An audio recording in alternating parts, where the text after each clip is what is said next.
Your brain is organized to reflect everything you know in your life. Your brain is a record of the past. It's an artifact of everything you've learned and experienced at this moment. Feelings and emotions are the end product of past experiences, and we can remember experiences better because we remember how they feel. So most people wake up in the morning and they start remembering all their problems, and those problems are connected to certain people and certain things at certain times and places. The moment they start thinking about those problems, they're thinking in the past. Those problems have an emotion associated with them, and the moment they start feeling those emotions, the body, as the unconscious mind, doesn't know the difference between an experience that's creating an emotion and the emotion the person's fabricating by thought alone. Now, thoughts are the language of the brain, and feelings are the language of the body. And how you think and how you feel creates your state of being. So most people's entire state of being, when they start their day, is already in the past. So you have a choice.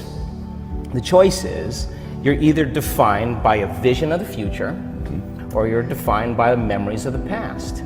And when you decide to say, okay, I'm going to change, and you decide one thing, I'm not going to eat this food, I'm going to wake up earlier, I'm going to do something aerobic, I'm not going to have sugar after 6 o'clock, whatever it is, the person, whatever choice a person makes.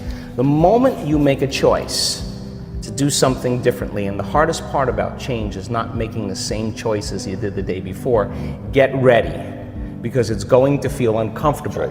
It's going to feel unfamiliar. There's going to be some uncertainty and unpredictability, and that's the moment the game is on. So then most people, their body has been conditioned emotionally to be the mind.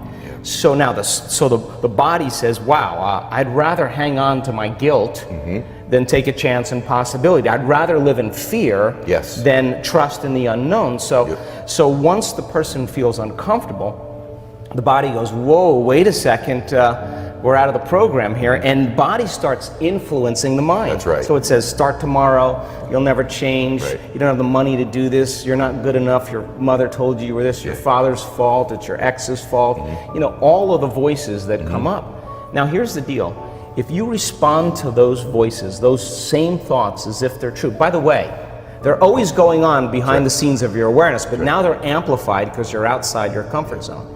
You believe in that thought.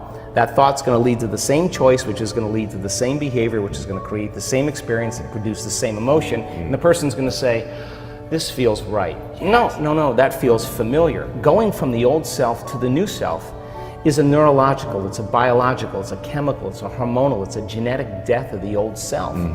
And people will say to me, in that void, in that unknown, I can't predict my future. And I'll say to them, the best way to predict your future is to create it. Not from the known, but from the unknown. I love it. So close your eyes now and think about that vision.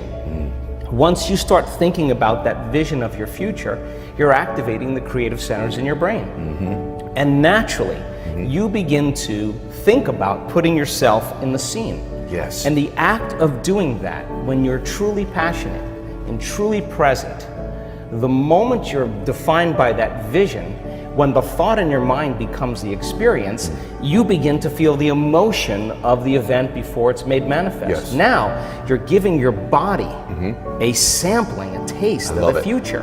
And now, if a thought and a feeling create a new state of being, you're combining a clear intention with an elevated emotion, and now you're beginning to change your biology, and you're seeing a whole new landscape that you could never see before because you're no longer viewing your future through the lens of the past. I love this. Now, this requires then something really specific, because most people will wait for their wealth to feel abundance. They'll wait for their success to feel empowered. They'll wait for their new relationship to feel loved. They'll get all these things when. Yes. So think about that. The absence of getting those things causes people to live in lack their entire life.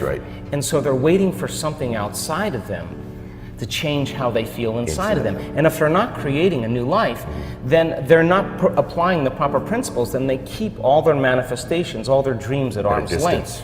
Well, think about this. If you get up feeling gratitude, if you get up feeling empowered, if you get up feeling whole, if you get up feeling unlimited, why would you worry about whether it was going to come or not? You would feel like it already happened.